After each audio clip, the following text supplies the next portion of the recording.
Today's comics market is ripe with new titles by creators who are determined to get their books into your hands. My name is Onrie.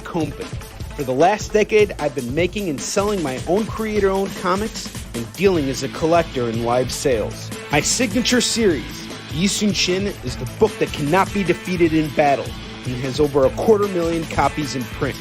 Now I'm taking comics to the next level and laying the groundwork for my fellow creators to get their voices heard so they can connect directly with you. This is your chance to engage live with top comic book talent and get your comics signed without having to wait in long lines or pay any fees. But remember, we only have a limited amount of their books in stock, so always remember to call it as you see it. You're watching Virtual Signings with Onrie, the live event show. What is up, everybody? Welcome back to another episode of Virtual Signings with Onrie, the live event show. I'm your host, Onrie Compen, and it is so great to be back on the EXP. We got some comments rolling in. We got Mike in the house. Mike, what is going on, brother? And we are back this week with a book that I have showcased already on Kicking It and has already sold out. The creator of this book is a mastermind, and he is an expert at packaging. Like, the presentation on this book right here is really sensational. And this is a book that I'm going to say is for anybody who's into Yisun Shin. This is going to be right up your alley. And we're going to talk all about this book, and we're going to learn all about the creator behind it. And it is my pleasure to welcome him aboard. Gene, come on to the show. What is going on, my brother? Hey, man. What's going on? How's everything? Everything's going great. It's good to see you again, man. I can't wait to see you in person once the cons get started and we get to hang out and stuff. I get to watch you do your thing. Yeah, man. I just booked Cincinnati Comic Expo yesterday, so I'm heading there. I'm locked in for that now, and then we met New York Comic Con in 2019. So I got my space for New York Comic Con, so I will be there too. And I'll be there. Awesome, and you should be. You know, I had no idea when we met. I had no idea, Mr. Deshong. Well, I heard, I saw you on the internet and then contacted a mutual friend of ours and was like, is this dude real? And he said, yeah. And we were doing the rounds at Comic-Con and we hit your alley. And he said, there goes Onrie. You want to meet him? And I'm like, yeah. So I got to sit down and watch you do your thing more than it was you being introduced to mine. And you were awe-inspiring, man. You're awe-inspiring. Dude, this is we inspire each other then, because absolutely, and this is what it's all about. This is a very important episode, everyone, because I want to address something here that I think a lot of people kind of like overlook when it comes to what being in comics is about. We look at other things that creators do, and we obviously hold ourselves to a certain caliber, or maybe even say kind of like a certain like threshold of saying like, oh, my book is up here and anything that competes with me is, competition. Let me just tell you guys, without a measure of doubt, that there is absolutely no competition in this business, in the sense that when you're dealing with creator-owned books, there is plenty of opportunity to help each other out and to grow. And both Gene and I, we inspired each other. And when I discovered that he was making comics, and I knew you were an artist, but I didn't know that you were also a publisher. Right. Let me tell you, we have shown this book on Kicking It before, and this book sold out before I even got Gene on for a virtual signing. And he's going to tell us what this is all about. And let me tell you why this is impressive to me. I got a copy about the unwrapped. Unwrapped. I have never seen a book presented like this before, and it takes me back, Gene, to when I first discovered Yisun Shin. When I got these DVDs from Korea, I would open up, and there was this really complicated packaging, and you open up the DVD set, and there's these maps in there, and nothing makes any sense at all because I don't read in Korean. But then I see this book here, and I'm like, holy crap! I mean, it's made out of solid wood. Yeah. And the interior, the way it's bound, it's absolutely incredible. And it's factory sealed. Yeah. Yep. Amazing. Absolutely amazing. So I'm going to let you take it away. Tell us tell us who you are, what you do. Let's do the formal introduction. I'm sorry about that. I'm excited to have you here. It's fine. It's cool. No, you're doing a bang up job. My name is Jean-Paul Deshong. I mean, at heart, I'm an illustrator. I've been freelancing. I was freelancing for about 10 years. Decided I wanted to do my own stuff. Kind of jumped in feet first. Created my studio, which led to me basically publishing my book, learning from peers, like you said. You made a good point earlier talking about everybody not really competing. I'll say this right off the bat. First thing I realized as a creator, as being an independent creator, is that there's enough pie for everyone. We can all get in and do what we got to do and do what you want to do and not have to worry about, trying to compete. If anything, inspired by friendly rivalry, but inspired by people like you and I, inspiring each other. So basically, I made a book, a series that I wanted to make, in the first of a bunch of series called Sons of Fate, which is basically about a samurai who's marooned on the shores of Africa on the way back from decades long of setting up trade routes to Japan through the what is the trail, the Marco Polo Silk Road. Yeah. The Silk Road. And basically on his way back, he gets marooned in the shores of Africa, and he ends up training a boy in the ways of Bushido. I won't say why, it's part of the story. And the boy ends up going back to Japan for reasons I won't say, because that ruins the story also, and becomes a key point in basically forging the Tokugawa shogunate and henceforth the history of the Japanese society. So that's basically the nutshell. How much? Well, I want to say something. Just to finish off the one point you were saying about competition, I got one other thing I want to add to that. Mm-hmm. For those, here's another reason why I'm so glad your book exists and why you're out here, pushing this.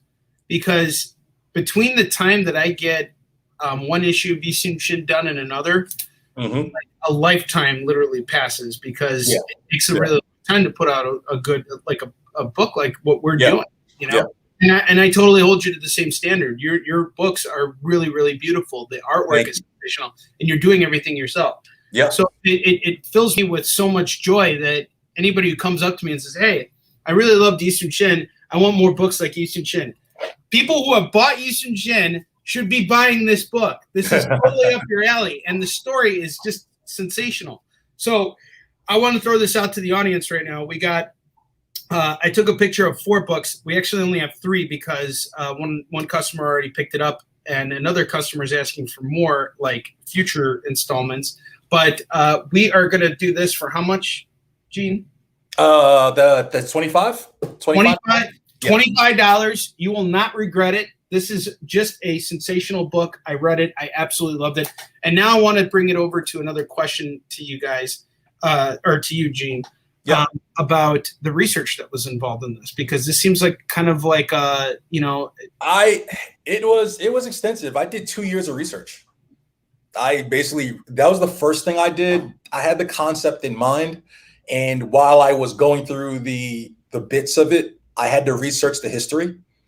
And then as the story developed, I had to research the history of where the story developed. So it wasn't just Japanese history, it was African history, it was regions, it was tribes in the region, it was lore of the tribes, it was basically anything that had to do with anything I did, because it's historical fiction, being able to be debunked. Because although it's historical fiction, there's stuff in it that actually happened, there are people in it that are actually real, and incorporated with the fictional stuff. And I had to get that right, and that took time. So little tidbits like the protagonist's name and what it means in terms of how he got it, and in terms of what it translates to into Japanese society, that all was researched.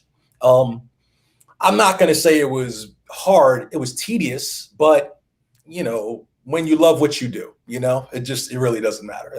I woke up every day like the kid on Christmas morning, ready to get going, no matter what it was. So, Gene, I want to just let everybody know right now that Alan Moore's very distant cousin, David Moore, is in the house. What's going on, David Moore? Hey. David, actually, he has no relation to Alan. Except they share the same last name, and thus comes with it a certain bracket of or a certain onus of excellence. So Absolutely. Mr. Moore is he's shoveled off the hierarchy in the comic book world. If David Moore ever decides to release a comic, it'll sell simply because of his last name on the cover saying Moore. It's funny you say that. I used to call Marvel Comics, and my name is similar to Jean-Paul Leon. I'm Jean-Paul, and he's John-Paul. And I would call, and they would ask who I was, and they would assume I was Jean-Paul Leon, and they would send me to whoever I wanted to go. And that was kind of like how I would get to speak to editors. So I definitely get the onus in terms of you have to step up in terms of. So you're a preacher to the choir on that one. Yeah, well, I got to say, here's something that's kind of cool. You and I are already kindred spirits because you have a French name and I have a French name. Yeah. And on top of that, the books are similar. They are similar. And we both did 2 years of research in order to get the books in. And, that was the hardest thing for me. Yeah. Between now and what I'm doing with my next project, which is superheroes, and dealing with the idea of superheroes. And it was something that it requires a very different type of research. It was so much more clear for me when I was starting out my research with these, which I'm still researching all the time. I mean, especially as time goes on, we forget information, and that's definitely true. So how did you decide to do this, and when did you start, and what brought you to this point? And by the way, guys, call it as you see it. 3 copies of Origins Sons of Fate Volume 1 Origins. You can get this for just $25 right here, right now on virtual signings. And if we don't get it here, it's all good, because guess what? This is going to be right on kicking it. Take it away, Mr. Jean-Paul. Where do I start? When you love what you do, I guess the stories I plan on doing came from what I loved. I'm an 80s kid, grew up watching a lot of samurai, Shaw Brother movies and such. And when I started making the idea of what I wanted to do in terms of books, it just came from that interest. So Sons of Fate is basically my love letter to samurai flicks that I grew up watching as a kid and an adult, and he's a teenager or whatever. But like I said earlier, in terms of the stories I wanted to tell, I wanted them to be accurate and entertaining. Basically, the stuff that I grew up with watching did both of those things, and I felt obligated to do that. So in jumping and deciding to do it and jumping in and doing it came, okay, well, you got to do the research. So like I said, I wanted to get everything I was talking about correct. So it just meant if I had to read that book, I had to read that book. If I had to read that, how to enunciate or pronunciate some words, or even write the kanji for what became the Wood books, the hardcover editions, as I would call it, I would just do this. This is incredible, bro. This is incredible. And you know what? I wish you would have come up to me and said, "Hey, can I come and sell my books with you?" I would love. I was with you. Man, I was interested in meeting you. I saw your videos, and I was just like, "Is this dude for real?" And like I said, we have a mutual friend, and I asked him, and he said, "Yeah, he's for real." And then we saw you, and all I wanted to do was meet you. And then you were like, "Sit down, watch what I do." And that's what I wasn't even. I was so far away from, "Hey, this is what I do." And I remember you watching. So that was. You were watching me get my ass kicked for like a good half hour. I remember. If you say so. I mean, but I saw you pull off miracles, especially being a vendor in a convention where a lot of people kind of just you're the epitome of getting it done right. You engaged everybody. People who maybe not have looked at your table, ended up buying things. Yeah, I get it. It was incredibly brave, but you embraced it. And yeah, you were all, oh my God, that terrified me. That was terrible. When you hit the floor, man, you couldn't tell. And that can I tell you something we just did? You just did? What's that? These 2 books are claimed. Oh, nice. Which means I only got 1 hardcover left, and then I'm going to need you to tell us about this bad boy here, this soft cover. Ah, okay. I'm going to leave just for a second, put this away, but I'm here and I can hear everything. Sure. So what happens is this version of the book is basically the hardcover version, and I have a copy with me. The softcover version is this, and in making the books, I wanted to do different interpretations of the book. So the softcover version is basically the standard graphic novel, full color, all the bells and whistles of a graphic novel, in a format that we recognize as a regular graphic novel. But the black and white book is, the hardcover version. And the reason why the cover is like this, because it's indicative to what the story is about. It basically represents a Daiki Omo's journal after he found it in the wreckage. And spoiler alert, it's not a big one. And it was all damaged and beat up. So that's why this is beat up. As the rest of the series goes, the books change. When Onrie comes back, I'll actually lift up the other two. I'm right here, so I can hear it. I want you to see the other versions of the book too. I'm going to put those up. Oh, okay. All right. I will say this, that the reason, the one good thing about, or the best thing about being an independent creator was that I'm able to decide how I want to present my books without someone telling me it's too expensive or how do we do this. I've after the book was done, I've met a couple of people who have literally been in publishing, major publishing, and have looked at this and said, this isn't cost effective. It would take X amount of money, so on and so forth to do. That doesn't matter to me, because at the end of the day, how I make my stuff is I ask myself a simple question: if this is something I would buy for myself and open it and enjoy it. And if the answer is yes, I just go for it. It ends up being cost effective because I'm an independent publisher, and there are ways you can finance if you finance your own stuff correctly. But I wanted to make something that was the two versions. I actually have a third version, this little manga version, is the same story told as a different experience. Sometimes you watch a black and white movie and then you watch it in color, the experience is different. Same thing. So the graphic novel that you had earlier, this one is basically the colored version of the book. And the follow-up, that's color. That's in full color. This is the full color version. This is in black and white, as you know. And how much is the full color version? That one is $20. So $20 for the full color version. Yeah. And let me just say, I just want to say something. The black and white version is amazing. The hardcover, I really love that it's in black and white. People really kind of don't appreciate black and white anymore. Yeah. I actually toned the pages a certain way because I wanted it to be reminiscent of the time period.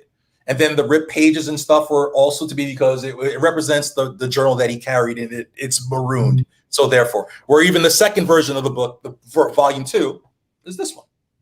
Actually, I know someone. I know someone who wants that. So. Yeah, as you can see, it's very different because this takes place in another. And then the third version of the book, which is 3 and 4 together, looks like this. What's that?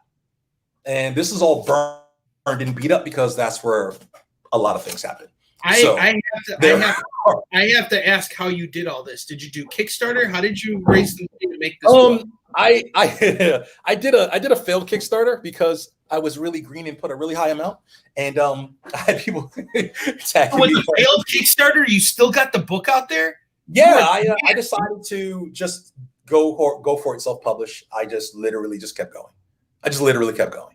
I have a version of. Yeah, I just decided to. Whoever was interested and it didn't go through, I had their contacted them and let them know the book was still happening, and built a base from there. I had my website up, everything goes through that. Did shows, stuff like that. Talked to some retailers. It's just that. So it was definitely a labor of love. And again, that's how you can tell when you want to do something, right? It goes wrong and you're like, you know what, I'm gonna still go for it. I'm happy with how it came out. I'm excited to get going. Even in terms of what you were talking about in research, what was interesting was my next series of books kind of is easier to do because of the tediousness of the first book. It kind of set the tone. It kind of set a schedule on how I would able to get this stuff, and I can do it in a faster manner where before I kind of went in just blind and went to the public library and picked up a book on Bushido, picked up a book on, 18th century Japan and who's this and what does this mean and so on and so forth, where now I have more of a map of how to do things. So, I mean, the rest is just history, I guess. I think as much as you say I've inspired you, you have truly inspired me, because to come up with a complex production like this and to really make it's just like what Joe Hardy said in the comments just now. Jean-Paul has made this an experience, not only a great read. Yeah, thank you. It's 100% true. And I can tell you right now, as soon as we're done, you're going to have to hook me up with volumes 2 through 4, because I know someone who wants it. Okay. And he wants the hardcovers. Okay. And I think I got a second guy who's into it too. So I might buy 2 sets of 2 through 4. But sounds good. And I'll tell you guys right now, we got 2 books left. We got volume 1 left at $25, and we have the colored edition going for $20. I highly recommend picking up either one of these. They will sell out. It's only a question of when. It's not even a matter of if. So anybody wants to call it now. After that, everything that gets called goes directly to this guy over here, and he doesn't have to split anything with me. It's all just gravy for him. So let's help him make that happen. We still got another 38 minutes to go, and okay. So Mr. Moore is saying I might want to make it a third set of hardback. So we're looking at three copies. So Joe Hardy's calling the soft cover as well. So he's calling the color edition. I'm going to add that to your pile, Mr. Hardy. And thank you, Mr. Hardy. Thank you. Appreciate that. Hope you enjoy it. And we got one hardcover left, guys, and that's it. We are sold out for this book. Why did I keep putting? Just a second,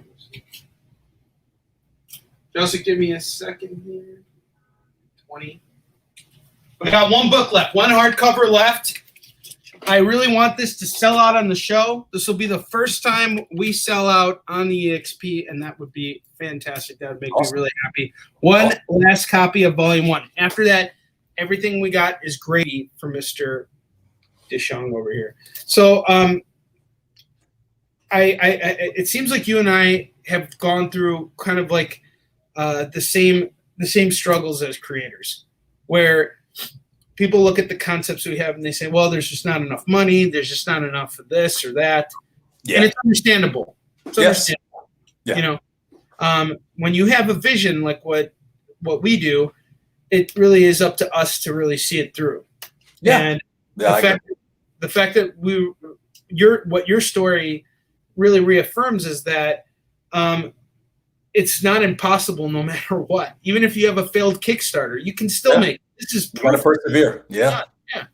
Perseverance is really what this is about. Yeah. It's not about, that's what determines success. Yeah. It's not necessarily like how much money you make or how many backers you have. I mean, great. It's awesome when, you have a lot of money, but it doesn't count for anything if you're not happy with the work you're doing. And clearly you're happy with that. Now, I did notice your name came up in a couple Dynamite books that I came across. Like there was another. Yeah, that was the last freelance job I did was Dynamite. I did some Damsels, Mermaids.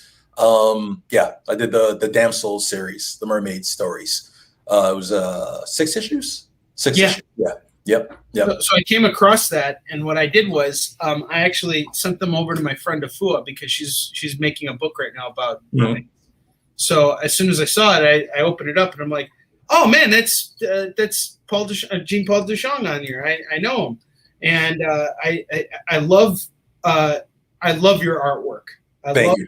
The especially that's like 2 naval books that you're doing essentially, or water books. Yeah. One thing I always have to say is whenever I look at art or look at art for people to come and work for me, I always pay attention to the flow of how the art looks on the page. Mm-hmm. And most of the time I notice that a lot of artists get really stiff.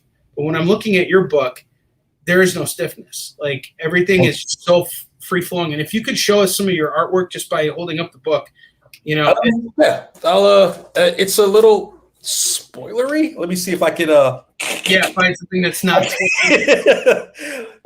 me see if I can get to a page. I bought some closed ones. I don't have any open. Actually, yeah, I would open this up, guys, and show you myself, but this is factory sealed, and it is waiting for whoever is willing to claim it, and it's going for just $25 right now. I know thousands of people would jump on this. Here's a page from the last volume of the book. There it is. All right, it's a little. I'll zoom in on the where this is going. Okay, I'm sorry. This is in reverse. I'm sorry. No. It's okay. We're playing Tenant here. I'm doing it in reverse. It's not good. That's kind of where it's going. Like in terms of, let's not ruin too much of the story. It's definitely, I can show you that. This is a good page too. Okay, left means right, right means left. There's a fight. You were talking about the flow of stuff. I'm a big anime fan too, so there's a lot of influence from anime in terms of what's going on with people. But like, look at that panel at the bottom. This one? That one. If you notice, like, sorry, it feels like in reverse. There you go. Even though you're moving the book, if you look at the artwork, if you really study it, the way you've drawn the character here gives a sense of motion, and it's leading your eye to the next page, which is essentially what you want to do in comics. You don't want to have this stagnant feeling. And there are some books that I've been reading recently where it's like there's this really renowned artist on it, and he's got these really great details. But when you look at his sequentials, there's just nothing but people standing there and talking to each other, which is really not dynamic storytelling. So when you see motion, especially in action, I think action is particularly the hardest thing to pull off effectively in comics, because people's attention span is just so like short. Yeah. But you do such a great job of just really making look kinetic, like what Joe is saying. It looks highly kinetic. It absolutely is, guys. This is a story that you don't want to just read the captions and close it up. You're going to really want to study the artwork here. And Jean-Paul has done an incredible, insane amount of work on this. So it's 4 volumes and that's it? Yeah, it's 4 volumes. That's the story beginning to end. The hardcover edition, what happened was, in the graphic novel version, it's basically 4 books, because the last 2 chapters are the Ungyo and the Agyo verses. So there are this one, and then this one. There you go. That one. And basically, for the hardcover version, it's both versions in one book, because it's literally huge. So the hardcover version is 3 books. So it's 3 volumes, but the last volume in the graphic novel is broken up into verse 1 and verse 2, whereas the hardcover version has verse 1 and verse 2 in one book. So that's where that is. But that's the entire story. Yeah. So how does it feel getting the whole thing done? Like, you now have this finished and completed. It feels great. It feels great, man. It was tumultuous, man. I'm to be honest with you, I had a tragic loss. My mom passed away while I was doing the last part 4, in the middle of that, and that motivated me to keep going, but it just made it more cathartic at the end when I finished it, because she was a big motivator in getting it done. Even like when I was writing it, she said something to me that got me through the rest of the book.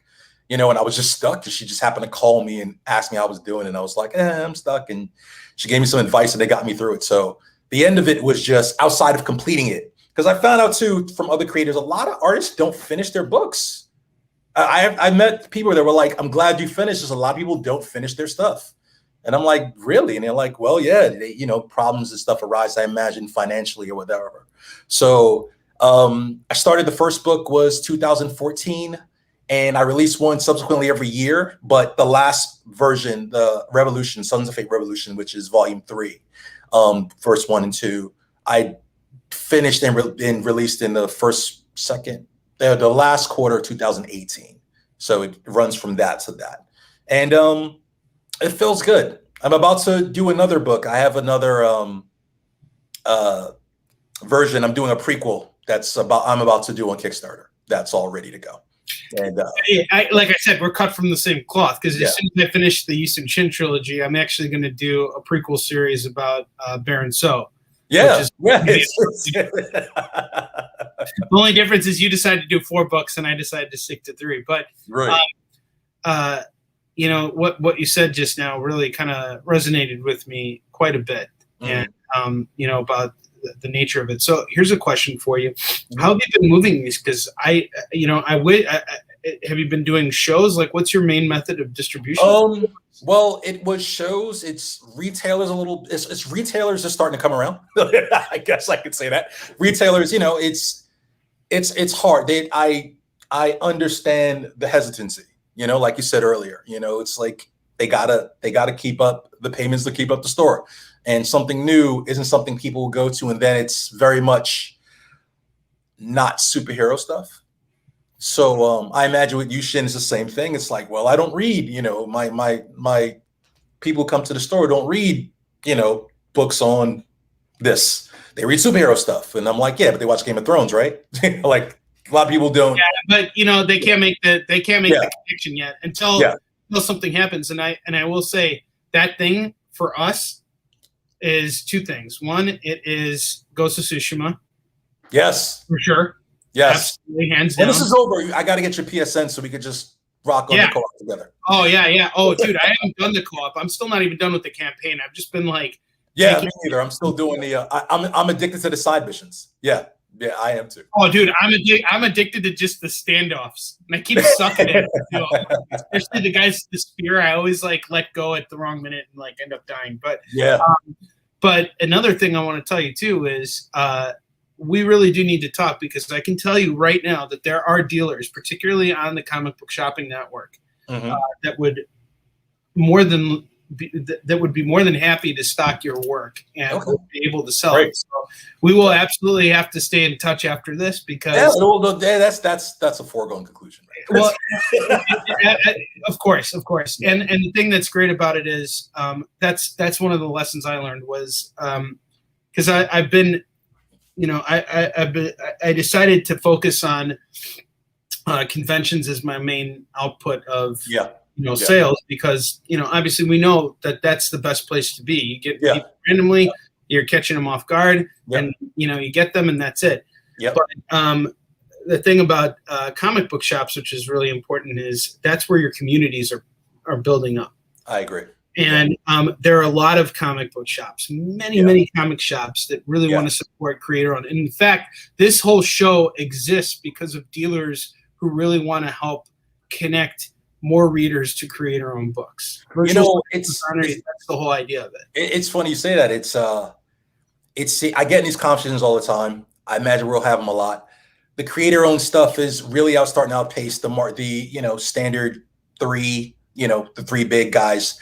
A lot of guys are starting jumping over. It's a creative and a business win for the creator, because we're able to create. I literally couldn't make this book, going with Image, DC, or Marvel. They wouldn't. This thing's made of wood. I mean, they wouldn't invest in that. Not to say that they wouldn't like it, but it has nothing to do with the quality. It has to do with, can they sell 20,000 of these things to dealers? Now, if it had Batman, it would be a different story. Right.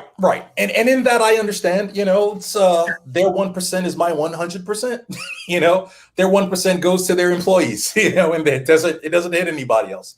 And I think that's what the magic is, where the independent market allows the creator to be creative and to kind of keep their own profits and actually manage when and how little the book is released. I said to a buddy of mine a couple of years ago, I say it every once in a while, that what I love about this is it's something I can sell forever. It's mine.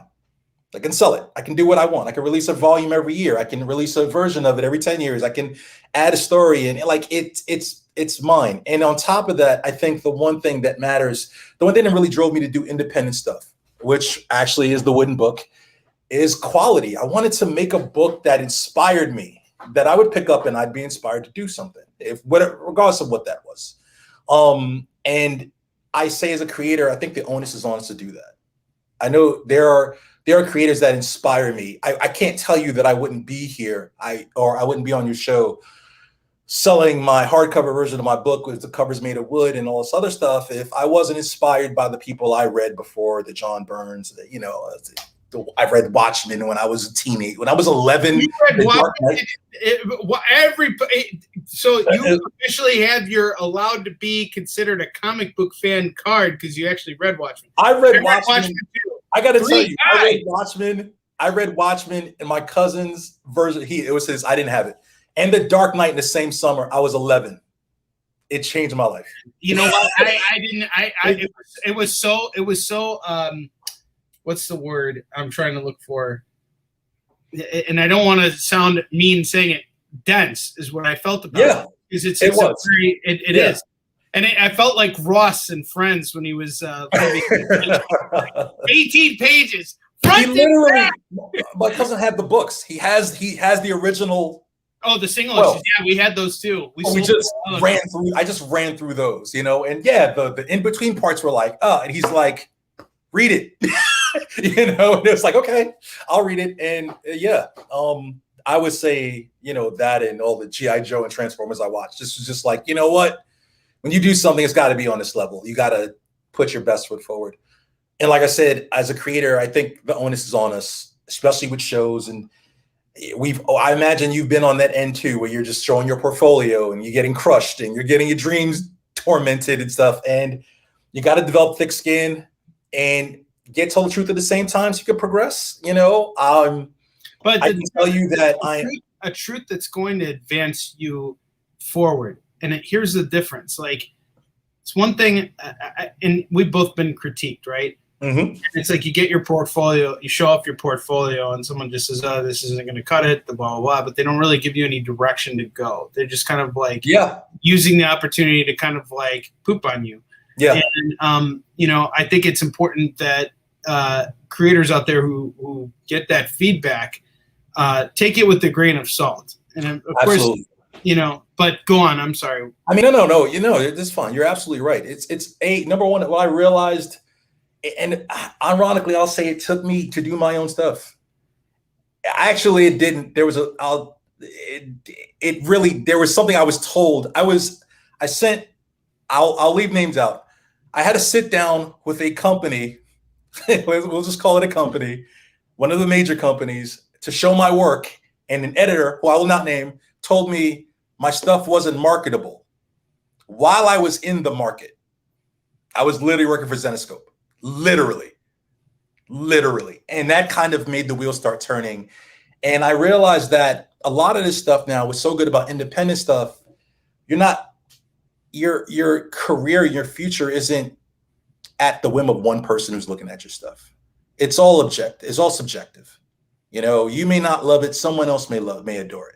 There's artwork that I love that my friends or my peers don't like, and there's stuff that I was one of the dudes that came to Frank Miller's aid when he did the latest Dark Knight, and people were like, "He can't draw," and I'm like, "Dude, he's bored. It's like Picasso doing cubism. He doesn't want to draw the human body anymore. He wants to experiment. It's that. Art is a very subjective thing. The comic book industry has house styles and success stories that are from tangible people who are fantastic that I follow and love and pick up their books that set a tone for a lot of people to try to emulate that. I never really wanted to do that. And as an independent creator, I can say I'm far more fulfilled. I'm not even say happy. I'm gonna say fulfilled because that's a bigger version of happy, doing my own stuff. The wooden book at first was a chore, and there are versions of the book that people have that are just like, man, that thing fell apart. This one, the one you have, you could drop it off a building. It's not gonna fall. Oh, no. I made sure of that. I've seen how durable this thing is. We did the 100 Killer Collectibles. We did the 100 Killer Collectibles durability test with comics. Uh-huh. What we do is we take super mint comics, especially expensive ones, and we drop them from really high heights. And we just make sure that nothing happens to them. And if they do, then you get your money back for free. Tell me you got a video. I'm dying to see that. But I mean, it just like you said, it's just something you work at. And then after a while, it kind of just clicks, and then you learn from your mistakes and you keep going. You know, that's what mistakes are. They just things. So are you printing these locally? Like, how are you? I'm printing them. I have my own setup.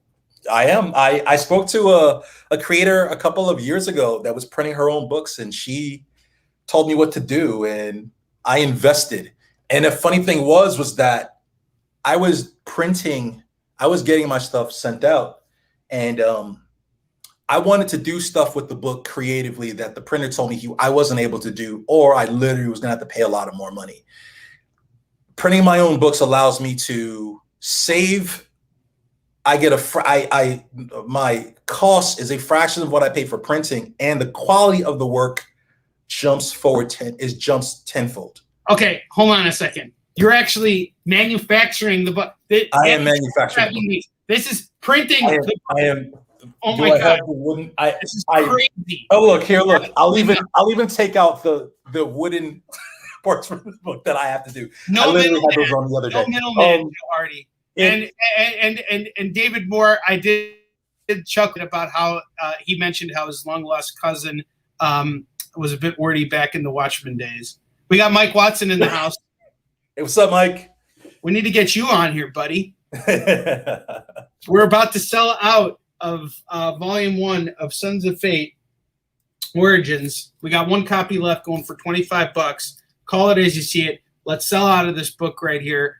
I'm telling you, I ain't even worried about this. I don't mind pitching this next week. I have absolutely the fact that you were, and I had a feeling you had to be doing it yourself. Yeah, I had a feeling. This is so you write the kanji on the cover too. Yes, sir. So no two books are alike. No, as much as I try. Yeah, they definitely. Yeah, I gotta. It got my me. jaws dropped. Yeah, I think Mike Watson's jaws dropped right now too. Yeah, I do. And it's not. It's funny. Like people are like, "How do you print your own books? How do you make enough volumes?" It's really this. Once you set it up, it's just you hit a button and you let it go. I mean, if I wasn't doing this right now, if I was printing normally, you wouldn't be able to. I mean, they're quiet, and I have enough printers, but it makes noise. I'd be talking over my printers right now. But it's just set up and go, and you put it together. You have a day or whatever you put it together. About this was just like the best investment ever, because now you now you pay for the materials. You don't even have to pay. Yeah. And you control the quality of your book. It's no more proof. And the turnaround time was phenomenal on this. Yeah. Because, I ordered these from you like what, 2 weeks ago? Yeah. And I already got it. Honestly, for me, I had a hiccup. You would have got them sooner. I got a hiccup. There was the coating I used. Was it no the wooden chips. I ran out of the covers, the parts for the wood to do the covers, and I went to go get more. I had some before you put the order in, but everything's picking up from the pandemic. What happened is I put the book together, and the panels, the little panels, are slightly thinner, and in that book it's six panels instead of 5, and I put the book together and it was 5, and the book was short, and I had to start over. So you would have got them earlier had I not have used the system, and the system didn't work because they changed the specs of the size. By that much, but that made the cover smaller than the actual book, and I had to go in and readjust. But I would say you would have got it 3, 4 days, 5 days before had I not done that. So I'm glad to hear. Like, I was literally like, you know what, man, I'm sending this really late. I'm glad to hear you didn't think it was for me. I'm just like, you know what? Oh, this should have went out a week before. No, and you know what? What's really cool is you provide like a unique letter for every customer who buys from you. Like there's just the service is excellent. I have to say, like, for anybody who's a dealer who's watching right now, you want to do business with this guy. Just ordering from him has been a dream. And this is, I've ordered twice from you so far. I'm about to place a third order because we got people who want volumes 2 through 4. And I'm impressed. Like, it's just absolutely incredible. Thank you. Most of the time when, everybody else I know in this business is printing offshore. They have someone else doing everything, but you're not only writing this book. You're not only drawing this book. You're not only lettering this book. You're also actually putting the freaking thing together, getting the supplies, putting it all together. It's not as crazy as it sounds. Well, when you say it, it sounds nuts. It's really not. It's really not. It's really not. That's all I can really tell you. How many do you have like that are made right now? Ready? I have file cabinet drawers filled with volumes of the book. So some of them get lower and I kind of compensate. But honestly, what it boils down to is time. Like you hit a button and you walk away. If you think about, the time you spent on your phone or the time you spent, it's like that. If I could set my printers up to print and walk away, come back and everything's done, so it's not like I'm in there, print rolling the pages. It's, all the stuff is all, in the computer ready to go and you just hit the button and it runs. And I have enough printers to get a batch every time I'm done and the batches add up and you have a book, so. What was the name of the martial arts instructor in Napoleon Dynamite? Rex Kwon Do. Break the leg and walk away. Set the printer up and walk away. Well, you know what? The infrastructure, I call it. I always tell people I'm building a rocket ship. It's like you're building a rocket. You're building a freaking the part that works. The infrastructure is built. Right? So literally, if you were to I need a couple. I've done shows where I've run out of books, and I've gone home and printed books. I could believe it. And I'm like, I gotta come back. I'll come back with more. I'll be back with 30 books tomorrow, and I just kind of hit the button. And I can't hang out, which is unfortunate. But that's the business. It is. But I will say this. If you can't hang out, it better be for a reason, right? Right. You're not wasting a moment. You're going. You're doing what you need to do. Yeah. We should be talking much more in the future when I see you in New York, and you don't have any place you can retreat to, so I expect you to hang out over. Yeah, no. Home turf. Yeah. You usually I'm like, you want to hang out? I'm gonna go home. Like, it's New York to you, but it's home. Just like, so it's nice. Yeah, all right, I've seen it. Let's go. But we'll definitely. I can't wait. I haven't seen you in a while, man, and it'll be. I think I'm doing a show. I'm going to Dayton. If all things point to yes, I'm doing Dayton, and that'll be the first show, and then the show's gonna do canceled, and it looks like it's gonna be Comic-Con, provided anything else. I have a feeling, I don't have a feeling. I know they're very, very big plans for various comic book conventions, and a lot of reps have been calling me up about shows and things like that. So we're gearing up for a very exciting back end of this year. Yeah, I agree. Make up for what we've lost over the last year, and I just think it's fantastic. Also, another cool thing for those of you. Jean-Paul Deshong also took the picture. If you guys see the profile picture right now, I saw it the other day. That's one of my favorite pictures, by the way. My favorite pictures. That was after our first meeting, and you sold it out. You were there, and man, this is really cool. And to be honest with you, I would really love to collaborate with you at some point on a different project, because I'm just looking at what you're doing here, and I'm like, this is solid stuff. And guys, we got one copy left. I told you guys this was going to go nuts, and Kyle's informing me right now that in 9 minutes we're wrapping up. Okay, we got 9 minutes left, and we got one book left. Can we do it?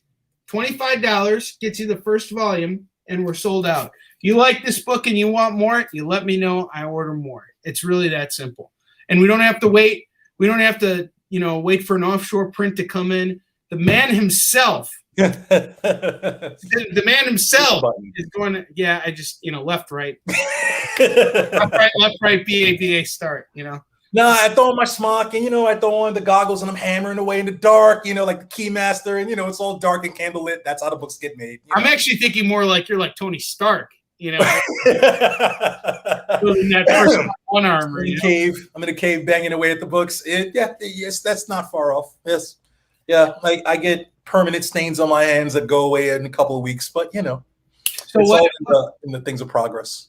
So like Kyle said, we have 9 minutes left. What is your next big project?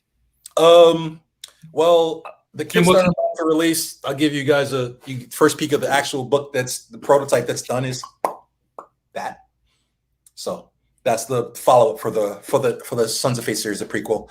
And then I have another book coming out. I don't want to give too much away. It's all my books are connected and it's in the universe. You could actually call the next book the spiritual successor to Sons of Fate. I don't want to say too much what it's about, but it's cooking. It's really cooking. But like Sons of Fate, it's very thematic. It's very heavy thematically. I've been reading books on stoicism and stuff like that. It's going to go places that this book went to in another way. But the book I just showed you is the next book I'm doing. I'm putting the ins and outs on the Kickstarter now. I'm launching I want to say about a couple of days. I literally went and started it in Kickstarter and went to the preview and it went live. And I wasn't ready. I thought I was just going to preview it. I thought they were going to look over it, but they clearly looked over it and started it. And I wasn't ready and I had to cancel it. A couple of more bells and whistles, a couple of more rewards, and I'm ready to go. Because as you can see, the version of the book, my throw around, my drop off the roof version is done. It's done. So it's not like there's anything in terms of I got stuff I have to do. It's ready to go. Hit the button and we can just go, and like you said, because I print my own books, I'm in a good position to, barring any shortages and stuff, good to go. So that's what's next. That's awesome, man. Yeah. And you got your shows lined up. Everything is coming into play for you. Yeah. So in terms of going even further into the future, you've worked for some publishers, you worked for Zenoscope, you worked for Dynamite. Are there any other kinds of projects, dream projects that you want to check off your list at some point, especially for the big two? I have ideas. If Marvel and DC want to contact me, I have some pretty big ideas for stuff that I would like to do. I had a Batman story, but then they kind of went and did it. So that was that's pretty much gone. I can say it now. It was basically what Pennyworth was, a little different, but I was kicking that around. I have other DC stories and Marvel stories that I would like to tell from just heroes that I've grown up with, that I have ideas for, that are all inspired by Frank Miller stuff and stuff like that. But outside of that, man, my first love is my own stuff, man. I tell people all the time, because a lot of us as independent creators are doing work that's very indicative of stuff that's out, or they're doing work that's very indicative of getting the job, right? I want to do Avengers. And I'm like, dude, you're doing Avengers. Your book is the Avengers. Stanley and Kirby were independent dudes. Yes. You have to think about it like that. Stop trying to be like these dudes and be these guys. I have a phrase I say all the time: be Walt Disney. Be that guy. Don't be, don't be the 1,000th guy who got an X-Men run. Make your own X-Men.